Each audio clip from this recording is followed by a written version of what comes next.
Hi everyone, welcome back. My name is Emelie, and in today's video I will be creating this shaker card featuring some older products from Trinity stamps. You can see this cute little bucket. This is actually called Shovel and Pail, I think. Shovel. And it's perfect for creating a shaker card. So you can see I cut my elements off screen, and now I'm going to put it together with you, so you can see how I did this. You can see I cut it out of some teal colored cardstock, and I also have some silver mirror cardstock that I thought would be fun for the shovel. And then it has a scalloped edge, and of course I needed to cut it out of coordinating colors. And that little glue I got on the mirror cardstock will go away when it's all dry. Super cute. For our shaker, you saw me piecing these two together, so I got a frame, and then I have some acetate here, some sturdy acetate.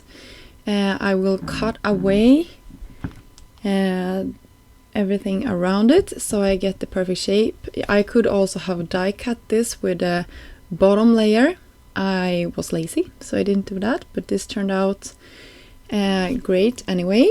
I use some liquid adhesive, and that also always works with this type of plastic. I have had no problem with this. Then I'm going to use some really heavy or high foam tape to create the pocket, to create like the inside piece here for my shaker. So I'm just using my tweezer and cutting it off where I need it to go to be the exact same size that I want it to be. On the inside of these I will use the iridescent snow cone, I believe, shaker pop, and also some other blue embellishments from Trinity that I found in my stash. I can't, in the top of my mind, remember what they were called, but they are definitely on their website.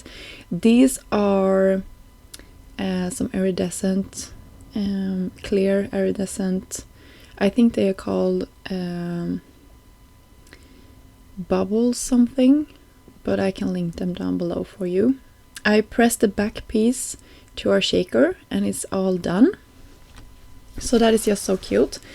Now we can work on the upper part of this shaker. You can see we have the scallops once more, and I had actually to look and see where exactly this was supposed to go. It's supposed to go a little bit further down than I had placed it in the beginning. So when I figured that one out, I could attach this nicely.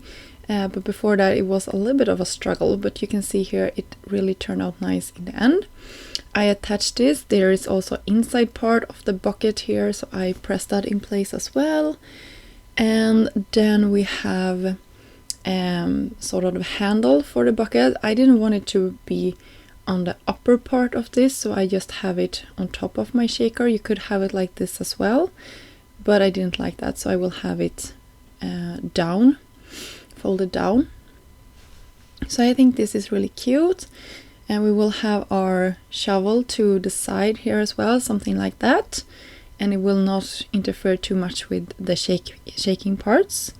For the bucket I wanted a large cluster of flowers to be coming out. And I used an older set called Garden Flowers die. Really cute, I like this set. It has a bunch of pieces that you can cut and create different colored flowers with. I chose this large one, and then I just alternated the color in the center of these flowers. And I also cut some leaves out of a pale color. And you can see I'm gonna cluster these up with some foam, and I'm just gonna hold them together with that foam tape so I can move them around like one piece. And then I can also attach my leaves wherever I like them to be sort of peeking out. And I'm just removing that backside of the adhesive tape and moving it until I'm happy with the placement of all of this.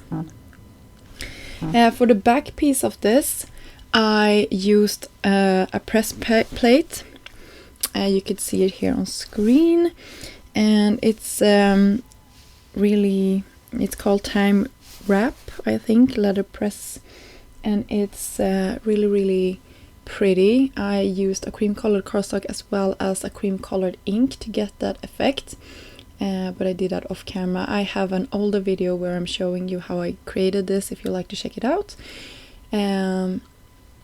But with that said, it's super easy to create. So I just had a bunch of these in my stash ready to go because I liked it so much. I have used it for a ton of projects already.